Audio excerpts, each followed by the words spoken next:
ఓం శుక్లాంబరధరం విష్ణుం శశివర్ణం చతుర్భుజం ప్రసన్నవదనం ధ్యాయేత్ సర్వవిఘ్నోపశాంతయే.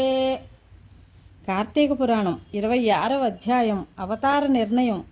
తుదకు వైకుంఠం వెళ్ళి విష్ణుమూర్తిని ప్రార్థించి ప్రారంభించాడు. ఓ జగద్రక్షక, బ్రాహ్మణ శరణ్య, మధుసూదన, సుదర్శనాయుధం వారి నుండి నన్ను కాపాడు.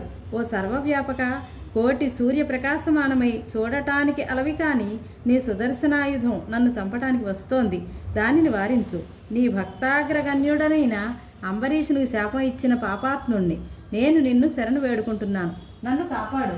పూర్వం భృగు మహర్షి నిన్ను రొమ్మున తన్నగా దానిని ఓర్చుకున్నావు, ఆ విధంగానే నా తప్పులు క్షమించు అంటూ మొరపెట్టుకున్నాడు. అప్పుడు శ్రీమన్నారాయణుడు మందహాసంతో, ఓ మునీంద్ర, బ్రాహ్మణులంటే నాకు ప్రాణం, అందులోనూ తపస్యాలలో గొప్పవాడవైనా నిన్ను గూర్చి చెప్పవలసిన పని లేదు.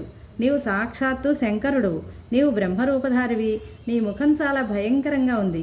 వేల్పులను విప్రులకున్ను సజ్జనులకున్ను గోవులకున్ను మేలు చేసే నిమిత్తమే నేను ఎల్లప్పుడూ యుగ యుగాలలోనూ అవతారాలు దాలుస్తూ ఉంటాను.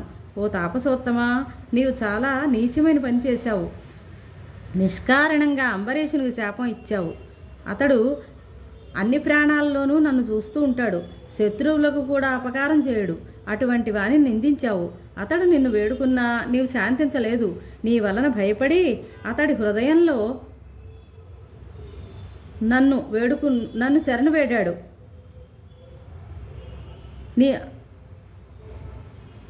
నీవు తనకిచ్చిన శాపం నేను భరించి దశావతారాలెత్తడానికి నిశ్చయించుకున్నాను.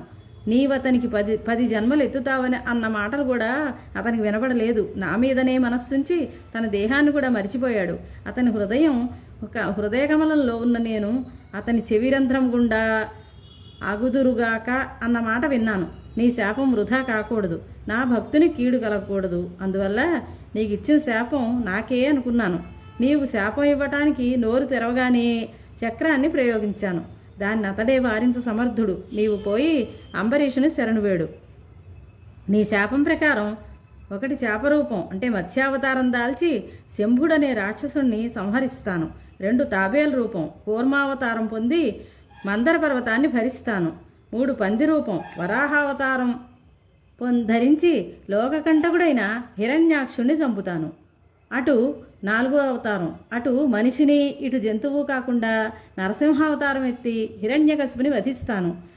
5 మరగుజ్జవాడనై వామనావతారంలో పుట్టి బలిచక్రవర్తి గర్వాన్ని హరిస్తాను.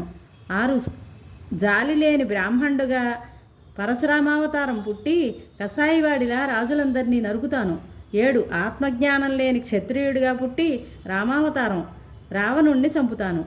8 రాజ్యార్హత లేని రాజుగా కృష్ణావతారంలో పుట్టి మహాపాపాత్ముడైన కంసుణ్ణి దునుమాడుతాను.